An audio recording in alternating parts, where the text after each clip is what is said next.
Welcome to the Deep Dive. Today we're looking at something pretty significant. India's new, much stricter security guidelines for satellite communication services. That's right. It's a big move published in the Indian Express, and it really touches on technology, security, India's whole digital future, actually. Exactly.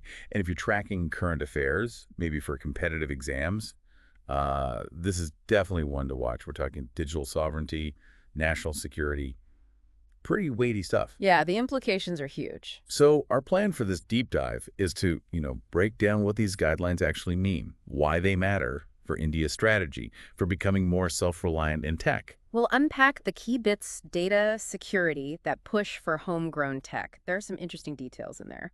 Okay, so what jumps out first from these new Department of Telecommunications rules? Well, just how broad they are. It's not just one thing. They cover everything from, where data has to be kept to the actual hardware used on the ground. A really comprehensive approach then. Definitely. Very deliberate. They're trying to regulate this whole vital sector quite thoroughly. Okay, let's get into the specifics. First up, local manufacturing. There's this phased plan aiming for 20% indigenization of the ground segment within 5 years. Yes. So what exactly is the ground segment? What kind of gear are we talking about, and why the push to make it in India? Right. So the ground segment is basically all the stuff that connects us, the users, to the satellite. Think satellite dishes, modems, the network equipment, that sort of thing. Okay. And the push for local manufacturing, well, it's about cutting down reliance on foreign suppliers. Simple as that, really. Boost our own tech industry, strengthens our supply chains. Makes sense. Makes us less vulnerable if something happens globally, I suppose. Precisely. Less vulnerable to disruptions. Now, the data localization part, this sounds really strict. All Satcom data is stored in India. Yes. Very firm on that. No routing through foreign gateways, no mirroring data abroad, and decryption. Only within India. That's quite a tight grip on data, isn't it? It is. And you see this trend globally, right? Concerns about data security, surveillance. India wants more control over its own data. So by insisting on India-based data centers, India-based infrastructure for DNS, for lawful interception, which, is just letting authorized agencies access data legally. Right, under Indian law. Exactly. The government ensures it can access that data when necessary under its own rules. Okay. And then there's NAVIG, India's own navigation system, mandatory integration into user terminals. Yep. Starts as best effort, but by 2029, it's a full requirement. That feels like a really strong push for indigenous technology. What's the strategic angle there? It's absolutely about self-reliance in critical tech. NAVIG gives us strategic advantages, especially, if access to foreign systems like GPS were ever restricted.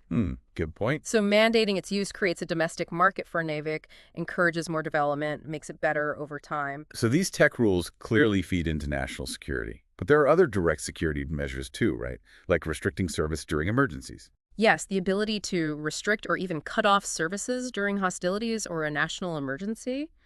It shows the government wants clear control in critical times. Satcom is strategic infrastructure. And security clearances needed for voice and data services separately. Correct. Plus, these special monitoring zones, or SMZs, near borders, coastal areas. Okay. What happens in those zones? Enhanced monitoring by security agencies. And along with that, there's the requirement for real-time tracking of all user terminals. Real-time location data. Wow. And they have to report any foreign or unregistered terminals they detect. It's clearly focused on border security, preventing unauthorized use. So if you pull all these threads together, the local manufacturing, the data control, Navy, the security measures, what's the big picture? The main strategic goal? I think it boils down to a few key things. Digital sovereignty, controlling our own digital space. Stronger national security through better monitoring and control.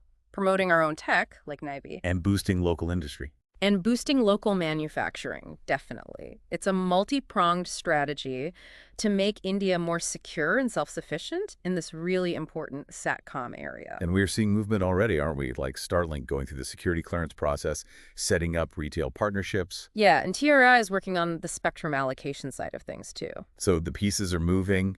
It feels like the stage is being set for quite a big shift in how satellite communication works in India. Absolutely. These guidelines, plus the spectrum rules when they're finalized, will really shape how global players operate here. It's that classic balancing act, isn't it? Encouraging investment and innovation while safeguarding national interests. So the key takeaway seems to be India's drawing a clear line in the sand on Satcom security. Data control, local manufacturing, homegrown tech.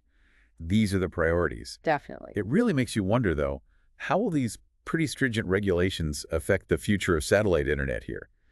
Getting that balance right between security needs and actually making the technology accessible and keeping it cutting edge for everyone.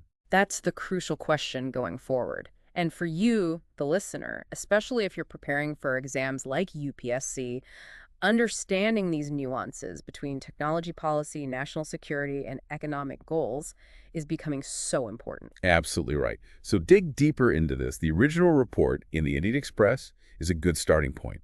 Let us know your thoughts. Yeah, we'd love to hear them. Like this deep dive if you found it useful, subscribe for more, and definitely drop any questions you have in the comments. We'll try to address them. Thanks for tuning in.